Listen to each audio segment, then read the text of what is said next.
An elite defensive tackle just requested a trade. Adam Schefter confirmed it today. Three-time Pro Bowler, two-time All-Pro, 9 sacks in 12 games last season, and right now he is sitting there waiting for someone in the NFL to have the guts to pick up that phone. Ryan Poles, the architect of everything being built at Hollis Hall, has in his hands the biggest decision of this entire offseason, one that can separate the Bears from being a real contender in 2026 or just another team talking about the future while the rest of the North takes what they want. The problem is the cap space, $243,000.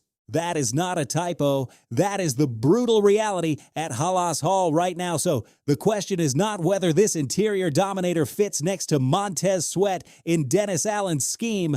That answer is obvious. The question is how much draft capital Ryan Poles is willing to give up to land him and whether that leaves Chicago without the ammunition for another move that is being cooked up at the exact same time.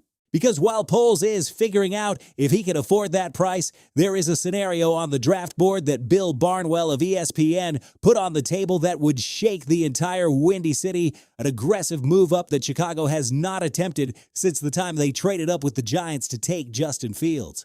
We all know how that story ended, but this is a different regime, and what Ben Johnson needs on the defensive side of the ball completely changes the analysis of that risk. And there is a third story that nobody is connecting to any of this yet. A name that knows Dennis Allen's system better than any free agent on the market right now. A veteran with 8 Pro Bowls who just closed the chapter on 15 years with one franchise. And a piece of news coming out of Detroit that nobody in the Windy City saw coming. One that flips the outlook on the offensive line of the monsters of the Midway in a way that Caleb Williams is going to appreciate. It is all connected. It is all happening this week. If you are part of the real Bear Nation, hit that like button right now and subscribe. Bear down. Let's get right into it. Adam Schefter reported today that New York Giants defensive tackle Dexter Lawrence has officially requested a trade and will not be showing up to the team's voluntary offseason workouts. The reason is simple. 2 off-seasons trying to get a contract that reflects his value and nothing. No progress. So Lawrence said what any elite player would say, get me out of here. And right there, Bears fans, is where you should be sitting up straight. Dexter Lawrence is 28 years old. He was a first-round pick by the Giants back in 2019, 3-time Pro Bowl selection, 2-time second-team All-Pro, and look at his numbers in the 3 seasons leading into 2025. Run defense PFF grades of 81.9, 89.5, and 83.8. Interior pass rush, 9 sacks in 2024 and just 12 games played, 9 in 12. That pace annualized is flat out elite. Yeah, 2025 was quieter, just half a sack, but the Giants as a team were a complete disaster and PFF still had him ranked 7th in pass rush grade and 9th in overall grade among all interior defensive linemen in the entire NFL. On a broken team, imagine what he does in a real defense. Imagine him in Dennis Allen's room. Look, what this team needs on the interior is not a depth piece. It's not another roster filler. It's a dominator, somebody who collapses the pocket and forces the guard and center to use 2 blockers, which frees up Montez Sweat on the outside to operate in one-on-one situations. Y'all don't understand what that means for Allen's scheme. Allen's fronts have always worked best when the interior creates disruption on its own. When the tackle demands double teams, the edge rushers get individual leverage. Sweat with space in a one-on-one is a nightmare that people still aren't fully processing. Now, the real problem, and we have to be honest here, the Bears have, hold on, $243,000 in cap space right now. That is not a typo, $243,000. That doesn't cover breakfast in the NFL. So how does this work? Poles would have to get extremely creative with restructures, strategic cuts, and extensions. Same type of work he nearly pulled off when he was kicking the tires on Max Crosby. Before that fell through, Poles clearly is not afraid of the hard cap conversations. The question is how much draft capital he's willing to surrender. Chicago comes into the draft with pick 25 in the first round, 2 second-round picks at 57 and 60, and a third-rounder. That is real ammunition. The Giants, if they're going to move Lawrence, are going to want at least one of those seconds Probably more. And if you throw in 2027 picks, which are being coveted league-wide because that class is expected to be better, the conversation gets even more interesting for New York. Look, I could be wrong, but I think this is exactly the kind of move that defines whether the Bears are a team that truly wants to compete in 2026 or one that's still just building for the future. Caleb Williams is in year 2 of his rookie contract. The window is open. The Lions are still investing. The Vikings are still investing. If Chicago's going to make the jump, they need pieces that raise the floor of this defense right now, not projections, not potential proven players. Does Dexter Lawrence fit? Absolutely. Is the price high? No question. Should Poles be making that call today? Fam, the answer should be obvious. Now, while Poles is evaluating whether he has the assets to land Lawrence, there's another front heating up. What happens with pick 25 at the draft? Because there are two completely opposite schools of thought, and both of them make sense depending on how you read the board. Bill Barnwell over at ESPN proposed something that, if it were real, would make everybody stop and stare. Barnwell has the Bears moving from number 25 all the way up to number 11 in a trade with the Miami Dolphins. The full deal would look like this. Chicago receives 111, a 5th rounder at 151, and a 2027 7th. Miami receives 125, pick 57, and a Bears 2027 2nd-round pick.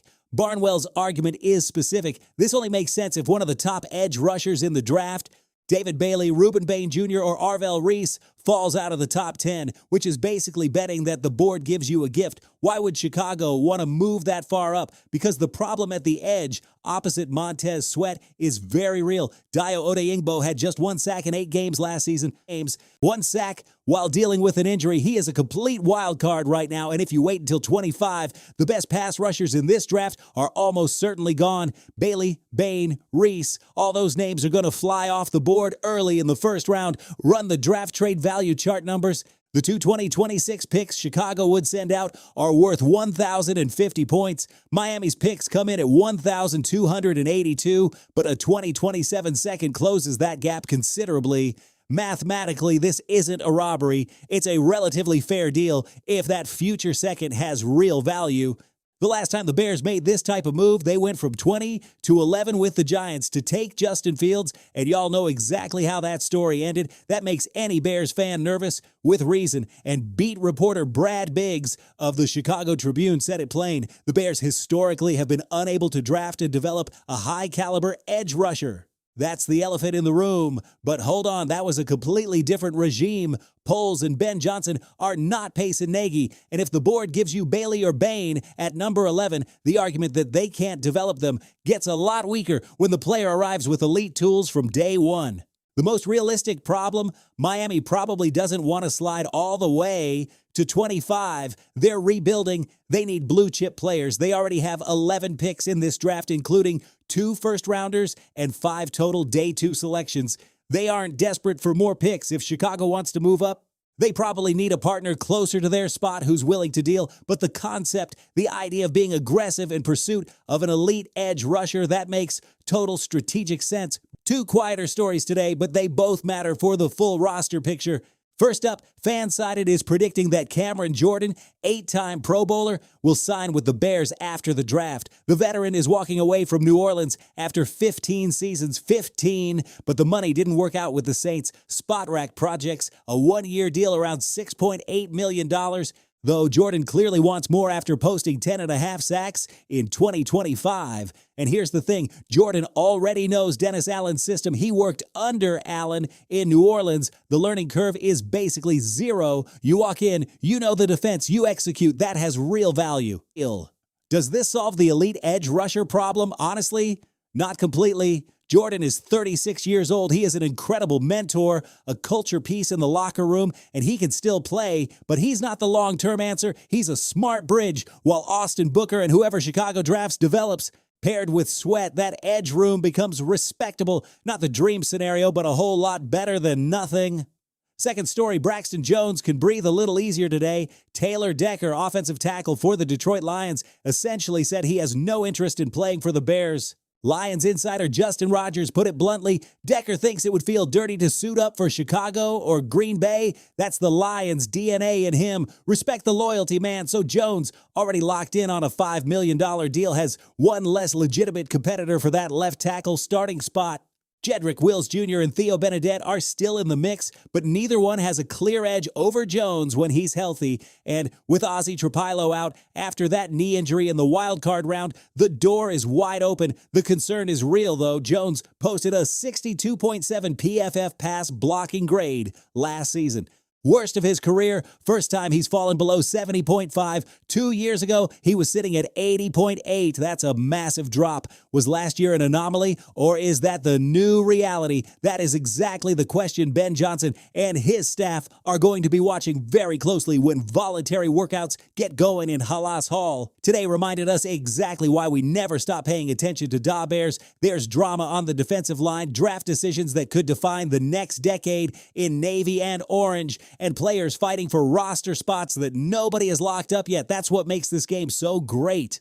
If Ryan Poles picks up that phone and calls the Giants, if that Dexter Lawrence deal gets done, we're talking about a real bear down season, a defense that puts fear into every offense in the NFC. And with Caleb Williams growing into his role at the helm, fam, the ceiling on this team is unlimited. Drop it in the comments. Lawrence trade, yes or no? Is it worth the price? Because I want to hear what you think. And if this video had you fired up the same way it had me fired up, you already know what to do. Hit that like button. It helps more than you know. See you in the next one. Bear down.